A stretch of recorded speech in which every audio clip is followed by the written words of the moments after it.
अस्सलाम वालेकुम तालिबात। Government college for women F block satellite town Rawalpindi से मैं हूं आपकी अप्लाइड साइकोलॉजी की टीचर समीना अशरफ। हम लोग एजुकेशनल साइकोलॉजी का चैप्टर पढ़ रहे हैं और इसमें आज हम जो टॉपिक पढ़ेंगे वो है असेसमेंट यानी जायज़ा।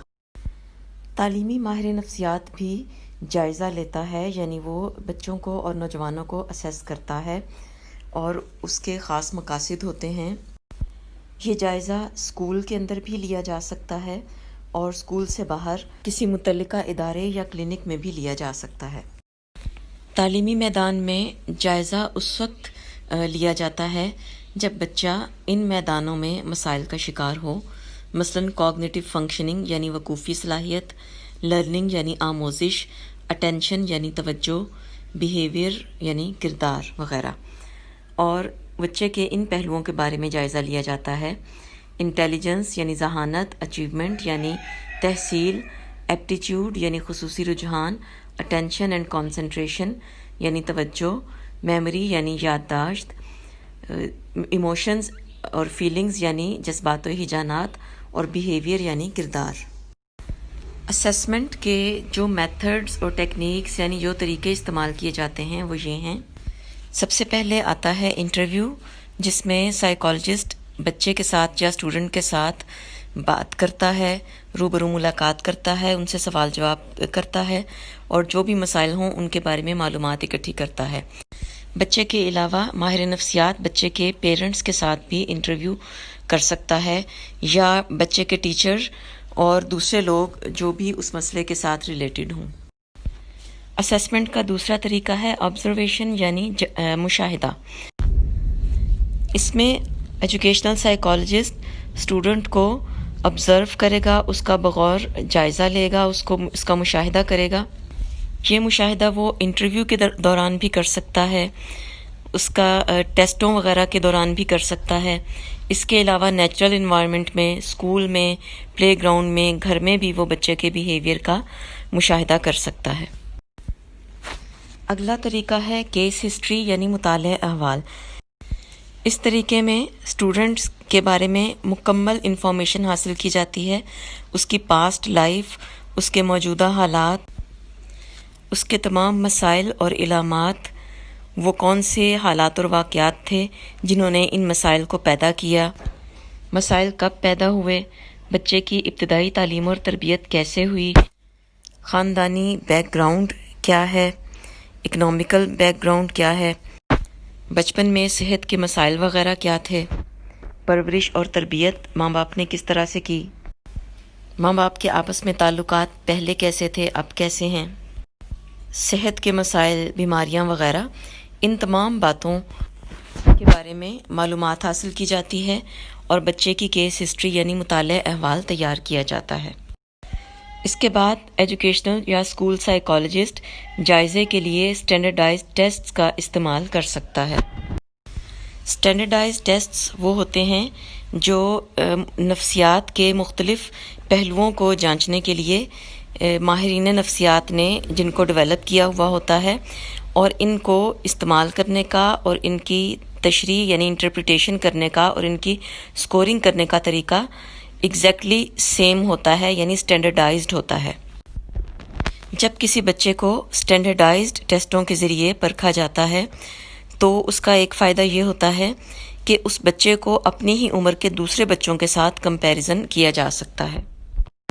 स्टैंडर्डाइज्ड टेस्टों के ज़रिए सबसे पहले तो इंटेलिजेंस यानी जहानत को जांचा जाएगा। स्कूल में और तालीमी मैदान में जहानत बहुत अहम होती है और किसी बच्चे के मसाइल की वजह मालूम करने के लिए उसकी जहानत को जांचने की अक्सर ज़रूरत पेश आती है।